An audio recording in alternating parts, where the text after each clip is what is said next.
मैंने कलकत्ता के इंसिडेंट पे अपनी टिप्पणी करी है, अपने व्यू रखे हैं। यहाँ पे मैं डिस्ट्रैक्ट नहीं करना चाहता हूँ। दुख की बात यह है कि कल राहुल गांधी ने कहा कि ये पूरा विषय एक डिस्ट्रैक्शन है। मैं यहाँ इस मामले में आया हूँ। अब मैं जानता हूँ कि आप इस मामले को उठवाना नहीं चाहते हो, आप डिस्ट्रैक्ट कराना चाहते हो। मतलब बंगाल में बेटी के लिए न्याय की लड़ाई डिस्ट्रैक्शन है और राहुल गांधी की देखा देखी राकेश टिकैत जो इनके करीबी नेता है, इंडिया अलायंस के बहुत ही चहेते नेता है, वो कहते हैं कि ये षड्यंत्र है ममता बनर्जी की सरकार के खिलाफ। यहाँ पे मैं डिस्ट्रैक्ट नहीं करना चाहता हूँ, इसलिए मैं यहाँ इनका मामला उठाने आया हूँ। लास्ट क्वेश्चन, आज सुप्रीम कोर्ट ने डॉक्टर से कहा है कि अपना प्रोटेस्ट एंड करना है। एज एलओपी आपका क्या व्यू है? सुप्रीम कोर्ट ने डॉक्टर से कहा अपना स्ट्राइक एंड करना है। एज एलओपी आप देखिए भैया, मैं यहाँ इस मामले में आया हूँ। अब मैं जानता हूँ कि आप इस मामले को उठवाना नहीं चाहते हो, आप डिस्ट्रैक्ट कराना चाहते हो, क्योंकि आप दलितों की बात नहीं रखना चाहते। देखिए, आज पूरे देश में एक न्याय के लिए लड़ाई चल रही है। बंगाल में जो आरजीकर मेडिकल कॉलेज में रेप और हत्या हुई, इस पर माननीय सुप्रीम कोर्ट ने भी संज्ञान लिया।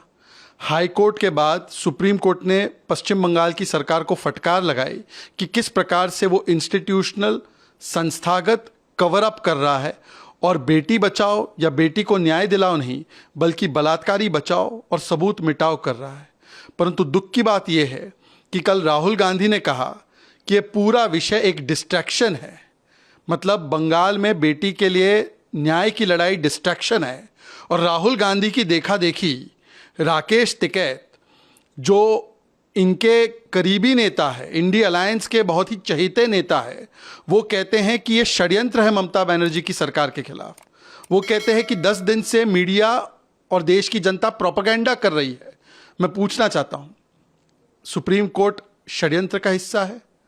माता पिता का बयान कि उनकी बेटी को ममता बनर्जी न्याय नहीं दिलवा रही है, ये षड्यंत्र का हिस्सा है?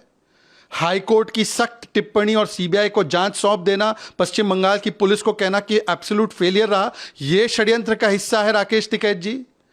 या ये षड्यंत्र का हिस्सा है जो उसके लिए लाखों लोग सड़कों पर उतरे हैं, बेटी के लिए न्याय मांग रहे हैं?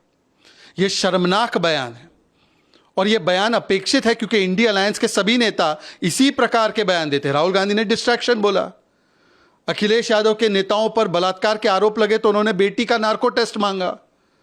तो आज सवाल बनता है कि इंडिया अलायंस के नेतागण क्या राकेश टिकैत पर कुछ बोलेंगे, क्या खंडन करेंगे? वो कुछ नहीं बोलेंगे क्योंकि कितने दिनों से हम देख रहे हैं एविडेंस मिटाओ की प्रक्रिया पश्चिम बंगाल की सरकार कर रही है। किस प्रकार से पश्चिम बंगाल की पुलिस लोगों की आवाज दबा रही है। जो भी कोई आवाज उठाता है, डॉक्टर से लेकर सांसद इनके ही, उनको नोटिस भेजी जाती है, पर संविधान बचाने वाले एक शब्द नहीं बोल पाते। लड़की हूं, लड़ सकती हूं कहने वाले एक शब्द नहीं बोलते। और अब तो आलम यह है कि इसको षड्यंत्र और प्रोपेगेंडा कहा जा रहा है। मुझे लगता है कि पश्चिम बंगाल में अब पिछले दिनों और भी 4-5 घटनाएं हुई है। नर्स के साथ भी उत्पीड़न हुआ है, मारा पीटी की घटना भी एक डॉक्टर के साथ हुई है। ये थमने का नाम नहीं ले रही है और उल्टा ममता बनर्जी इस्तीफा देने के बदले राकेश टिकैत और राहुल गांधी उनको कवर फायर दे रहे हैं और कोई डिस्ट्रैक्शन कह रहा है और कोई उसको प्रोपेगेंडा कह रहा है।